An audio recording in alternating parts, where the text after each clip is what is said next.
Hey sis, let me ask you something real. It's been one of those days. The kids or your boss or both pushed every button. You're exhausted, maybe a little lonely even when the house is full. Or maybe you just landed a small win at work and you want to celebrate. You open your phone, scroll past yet another perfect Instagram life, and suddenly your thumb is hovering over that add to cart button for the cute top, the new skincare set, or those throw pillows that promise to make your space feel calmer.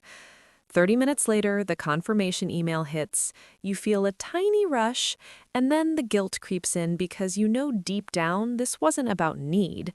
It was about feeling something, anything, other than the stress, the emptiness, or the pressure to keep it all together. Sound painfully familiar? Yeah, that exact moment is where so many of us get caught in the emotional spending cycle that no finance guru ever wants to talk about. They'll lecture you about budgets and lattes, but they skip the part where stress, loneliness, or even celebration shopping hits women harder, and why the quick dopamine fix ends up costing us thousands we can't afford. Today, we're pulling back the curtain on the real cycle, the psychology behind why it's so sticky for us, the brutal 2026 math, and most importantly, that simple 3-minute fix you can actually use in the moment. My name is Barbie, and I spend way too much time thinking about the real psychology of money, especially the emotional stuff that traditional finance advice completely ignores. If you're a woman who's ever wondered why your budget looks perfect on paper, but your bank account keeps mysteriously emptying, or if you've caught yourself shopping to feel better and then beating yourself up later, hit that subscribe button right now. And if this video helps you break even one loop in the cycle, give it a thumbs up. We're diving deep together. No judgment, just real talk and real tools. Look, here's the thing. Most finance gurus act like emotional spending is just a willpower problem. Stop buying lattes, make a strict budget, be more disciplined. They treat it like a simple math equation you're too lazy to solve. But the 2026 reality is way more brutal and way more compassionate than that. This isn't about lacking discipline. It's about biology, society, and the invisible emotional labor we carry as women. I dug into the latest data, Lending Tree's 2025-2026 Emotional Shopping Survey of 2,000 consumers, the American Psychological Association's Stress in America 2025 report, plus studies on dopamine and retail therapy. What I found shocked me. 63% of Americans admit their emotions influence purchases, and 74% of those emotional shoppers say it led them to overspend. For women, the triggers hit differently and often harder because of how we're wired for connection, how we carry the mental load, and how society still ties so much of our worth to how we look, how we nurture, and how we have it all together. Here's what most people don't realize. The emotional spending cycle isn't random. It's a predictable loop. Trigger, dopamine hit, temporary relief, crash, guilt, repeat. And once you see it clearly, you can finally interrupt it. Let's break the cycle down step by step so you can spot it in your own life. Step 1, the trigger. For us women, it's rarely just, I saw something cute. It's stress from juggling work and home, loneliness when the house feels too quiet or too loud, or that celebration high when you finally finish a big project or survive another week. According to the APA's 2025 Stress in America report, half of U.S. adults feel emotionally disconnected, isolated, left out, or lacking companionship. And that number spikes for women balancing careers and caregiving. Loneliness isn't just sad, it's expensive. When we feel disconnected, our brain craves quick connection or comfort, and shopping delivers a fast substitute. Step 2, the dopamine rush. Here's the science no one explains.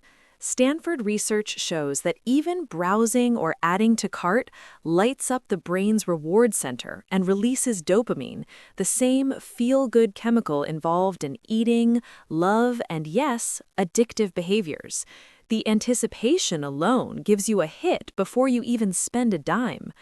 Cleveland Clinic experts confirm that the whole shopping journey, scrolling, imagining the outfit on you, waiting for the package, floods you with dopamine, serotonin, and endorphins. For a few minutes, the stress melts and you feel in control, pretty, worthy. Women often feel this pull stronger because we're socialized to express care through buying, gifts for others, treats for ourselves, things that make the home nicer. A NerdWallet survey found 33% of women shopped to improve their mood in the past year versus 26% of men. And LendingTree data shows emotional spending is especially high among moms with kids under 18 and higher earners who still feel the pressure to look the part. Step 3. The temporary relief and crash. That rush feels like self-care. 54% of Americans even call retail therapy a form of self-care. But here's the brutal part. The high is short-lived. Cornell research shows material purchases lose their shine fast as we adapt. The new top becomes just another shirt in the closet. Then the guilt hits. Cortisol, the stress hormone, spikes again, and the cycle restarts, often with bigger purchases to chase the same feeling. UCLA studies link household clutter, hello, impulse buys, to higher cortisol levels. So the very thing we buy to lower stress ends up raising it.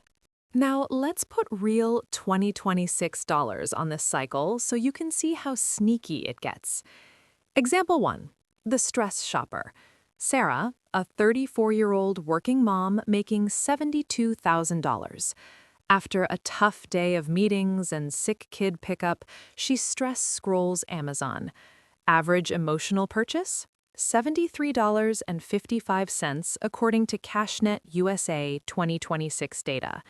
She does this 2 to 3 times a week when stress peaks. That's 120 to 150 emotional purchases a year. At $73 each, we're talking $8,800 to $11,000 annually, more than many people's emergency funds. LendingTree says 38% of Americans increased emotional spending due to economic uncertainty in 2025-2026, and 43% of emotional shoppers have gone into debt because of it. For women, that often shows up in clothing, beauty, and home items, the categories that promise to make us feel put together. Example 2. Loneliness loop. Maria, single in her late 20s, feels the quiet evenings hard. APA data shows 54% feel isolated. She turns to treat-yourself buys, skincare, cozy blankets, takeout that feels like a hug. Millennials average $8,259 a year on retail therapy. If she spends just $50 3 nights a week on emotional comfort, that's over $7,800 a year. Over 5 years, more than $39,000. Money that could have been invested at 7% and grown to over $48,000. Example 3. The celebration trap. You finally get the promotion or survive tax season. Instead of a quiet win, you deserve the new bag, the dinner out, the whole outfit refresh. Celebration shopping feels harmless, but 74% of emotional shoppers overspend during these highs too. One $250 treat per month adds up to $3,000 a year. And because it's tied to positive emotions, we rarely track it as a problem. Here's what most people don't realize. These aren't big, reckless splurges. They're death by 1,000 small clicks. The average American spent $4,589 on retail therapy in 2025, with millennials leading at $8,259. Women might buy slightly fewer items than men on average, but the emotional categories, fashion, beauty, and home, add up fast and often come with higher regret rates. 71% of shoppers feel guilt or regret after emotional buys. Why does this cycle feel especially sticky for us? First, biology and socialization. Women tend to have stronger emotional processing and empathy wiring, which is beautiful for relationships, but makes us more vulnerable to using spending as emotional regulation. Stress and loneliness trigger higher cortisol in women under societal load, and shopping gives that quick dopamine counterhit. Second, the mental load. We're often the default planners, gift buyers, and homemakers. Buying becomes an extension of caring, for ourselves when we're running on empty, or for the family image. Social media magnifies it. Seeing everyone's perfect lives creates FOMO that feels like a real threat to our belonging. Third, the self-worth trap. Many of us were taught that looking good, keeping a nice home, or treating ourselves equals being worthy. When life feels out of control, buying something new gives an illusion of control and self-love, but it's borrowed confidence that comes with interest. The result? A cycle that feels like self-care but quietly drains our wealth, our peace, and our future options. 44% of emotional shoppers say it negatively impacted their financial well-being, with millennials and Gen Z hit hardest at 49 to 50%. Now, you might be thinking, but Barbie, a little retail therapy isn't that bad. It's self-care. Or, I deserve it after everything I do. Or, I only do it occasionally, it doesn't add up. Totally valid feelings. Let's talk about them honestly. Yes, an occasional treat can boost mood short-term, but when it becomes the primary coping tool, the math and the psychology turn against us. 52% of emotional spenders say buy now, pay later made it easier, which just delays the crash and adds interest. You do deserve joy. The problem isn't wanting nice things. It's using spending as the only path to feeling good. Real self-care builds you up without the hangover. And occasionally adds up faster than we think. 3 $70 emotional buys a month is $2,520 a year. Over 10 years, at 7% compound interest you could have had instead, over $35,000. That's not small. Another objection. My emotional spending is just food or small stuff. Food is the #1 emotional purchase category at 63%, followed by clothing at 54% and beauty at 42%. Small stuff compounds into big leaks. Let's zoom out. Run the cycle for 5 to 10 years, and the gap is shocking. A woman averaging $5,000 to $8,000 a year in unchecked emotional spending loses $25,000 to $80,000 plus over a decade, plus the compound growth that money could have created. More importantly, she stays stuck in the stress, spend, guilt loop, instead of building real emotional tools that create lasting calm and wealth. The families and women who break this cycle don't just save money, they gain bandwidth, lower cortisol, better sleep, clearer money decisions, and the freedom to spend intentionally on the things that actually fill their cup. So, how do you actually break it? Here's the simple 3-minute fix you can use the next time the urge hits, and 10 deeper steps to rewire the cycle for good. The 3-minute pause, your emergency break. Minute 1, awareness. Stop, put the phone down, and ask gently, what am I really feeling right now? Stress, loneliness, celebration, overwhelm. Name it without judgment.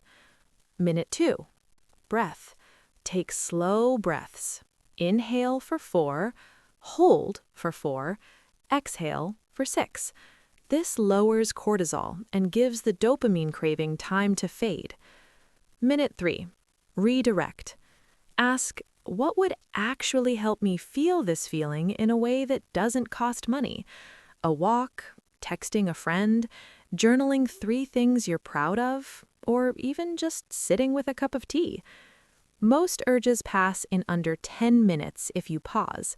This tiny reset interrupts the autopilot before the cart fills.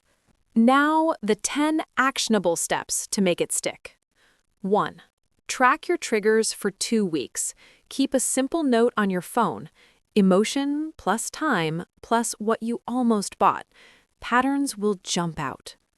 2. Create a joy menu.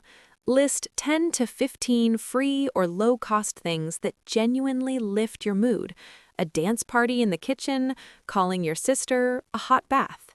Keep it visible. When the urge hits, pick from the menu first. 3. Set a 24 to 48-hour rule for non-essential purchases. Add to cart, then wait. 70+% of emotional buys lose appeal in that window. 4. Build a small, guilt-free fun fund, $50 to $100 a month, earmarked only for treats. Spend it consciously, no guilt because it's planned. 5. Address the root emotions. If loneliness is a big trigger, schedule regular connection. Coffee with a friend, join a mom's group. If stress, add one tiny boundary at work or home. 6. Declutter one emotional category, clothes, beauty, home, and sell or donate. Seeing the waste hits harder than any lecture. 7. Replace the dopamine source. Pair browsing time with something positive, like a podcast or walking outside, so the habit shifts. 8. Talk about it with your partner or a friend. Shame thrives in secret. Naming the cycle reduces its power. 9. Automate good habits. Set savings transfers the day after payday so the money is gone before emotional shopping time. 10. Celebrate non-spending wins weekly. Track money saved from paused purchases and treat yourself with time or experience instead of stuff. Here's the truth that changed everything for me and so many women I've talked to. The emotional spending cycle isn't a character flaw. It's a normal human response to a world that keeps us stressed, disconnected, and told that buying is the fastest way to feel better. But when you see the cycle clearly, name the feelings, and choose the 3-minute pause plus real tools, you stop leaking money and start building real emotional wealth. Calm, confidence, and freedom that no package at the door can deliver. You deserve to feel good without the guilt hangover. You deserve money that works for your future instead of quieting your present. And you are more than capable of breaking the cycle starting today. If this video made you feel seen and gave you that little spark of hope, drop your biggest emotional spending trigger in the comments. I read every single one. Share this with a girlfriend who needs it too. You've got this, Queen. The cycle ends with you. I'll see you in the next one. Love you.